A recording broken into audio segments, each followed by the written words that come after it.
ಈ ಸಂಪರ್ಕ ಪಡಿತದೆ.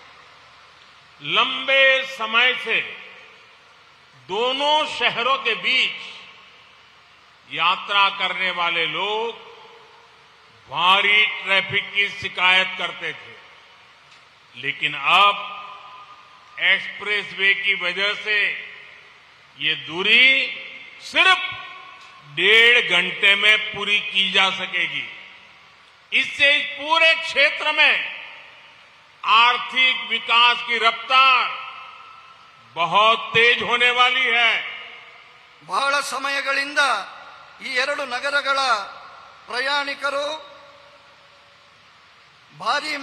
ಭಾರಿ ರೀತಿಯಲ್ಲಿ ವಾಹನದ ದಟ್ಟಣೆಯ ಕಾರಣಕ್ಕೆ ದೂರುಗಳನ್ನು ಸಲ್ಲಿಸ್ತಾ ಇದ್ದರು. ಇವತ್ತು ಈ ಎಕ್ಸ್ಪ್ರೆಸ್ ಹೈವೇಯ ಕಾರಣದಿಂದಾಗಿ ಈ ಪ್ರಯಾಣದ ದೂರವನ್ನ ಕೇವಲ 1.5 ಗಂಟೆಯಲ್ಲಿ ಪೂರ್ಣ ಮಾಡಲು ಸಾಧ್ಯವಾಗುತ್ತದೆ. ಇದರ ಕಾರಣಕ್ಕೆ ಈ ಪ್ರದೇಶದಲ್ಲಿ ಆರ್ಥಿಕತೆಯ ಅಭಿವೃದ್ಧಿಯ ವೇಗವು ಹೆಚ್ಚುತ್ತದೆ. ये एक्सप्रेसवे रामनगर और मंड्या से गुजर रहा है. यहां भी कई ऐतिहासिक धरोहर मौजूद है. इन शहरों में भी पर्यटन की संभावना बढ़ जाएगी.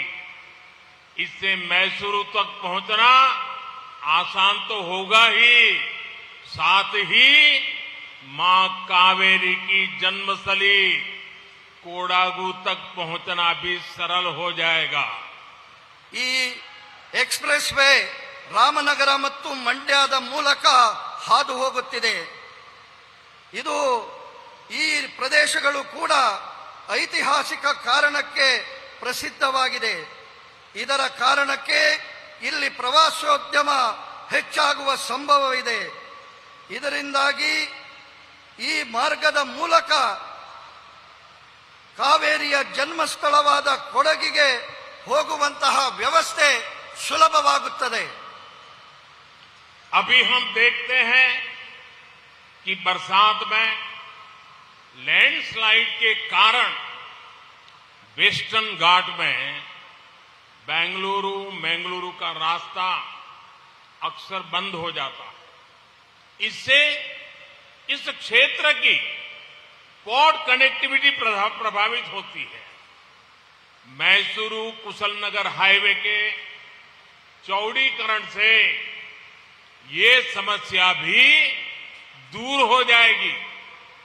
अच्छी कनेक्टिविटी के चलते इस क्षेत्र में इंडस्ट्री का भी विस्तार बहुत तेजी से होगा.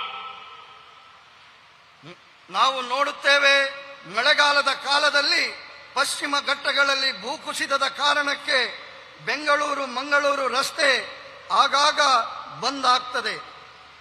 ಈ ಕ್ಷೇತ್ರದಲ್ಲಿ ಬಂದರಿನ ಜೊತೆಗಿನ ಸಂಪರ್ಕ ಈ ಕಾರಣಕ್ಕೆ ಪ್ರಭಾವಕ್ಕೆ ಒಳಗಾಗ್ತದೆ. ಮೈಸೂರು ಕುಶಾಲನಗರದ ಹೈವೇಯ ಅಗಲೀಕರಣ ಈ ಸಮಸ್ಯೆಯನ್ನ ದೂರ ಮಾಡುತ್ತದೆ. ಒಳ್ಳೆಯ ಸಂಪರ್ಕದ ಕಾರಣಕ್ಕೆ ಈ ಪ್ರದೇಶದಲ್ಲಿ ಕೈಗಾರಿಕೆಯ ವಿಸ್ತಾರವು ಬಹಳ ವೇಗವನ್ನು ಪಡೆಯುತ್ತದೆ. साल 2014 से पहले कांग्रेस की जो सरकार केंद्र में थी और मिलीजुली सरकार थी, भांति भांति लोगों के समर्थन से चल रही थी, उसने गरीब आदमी को, गरीब परिवारों को तबाह करने में कोई कसर बाकी नहीं छोड़ी थी. जो पैसा गरीब के विकास के लिए था, उसका हजारों करोड़ रुपए कांग्रेस की सरकार ने लूट लिया था. कांग्रेस को कभी गरीब के दुख दर्द से कोई फर्क नहीं पड़ा है. 2014ರ ಮೊದಲಿನ ಕೇಂದ್ರದ ಕಾಂಗ್ರೆಸ್ ಸರ್ಕಾರಗಳು ಬಡವರ ಬಗ್ಗೆ ಯಾವುದೇ ರೀತಿಯಲ್ಲಿಯೂ ಸಂವೇದನೆಯನ್ನ ತೋರಿಸಲಿಲ್ಲ. ಬಡವರ ದುಃಖ ನೋವುಗಳ ಪರಿಚಯ ಅವರಿಗೆ ಇರಲಿಲ್ಲ. ಕೇಂದ್ರದ ವಿಕಾಸಕ್ಕಾಗಿ ಬಡವರಿಗೋಸ್ಕರ ಕೊಟ್ಟಂತಹ ಸಾವಿರಾರು ಕೋಟಿ ರೂಪಾಯಿಯನ್ನ ಕಾಂಗ್ರೆಸ್ಸಿನ ಸರ್ಕಾರಗಳು ಲೂಟಿ ಮಾಡಿದವು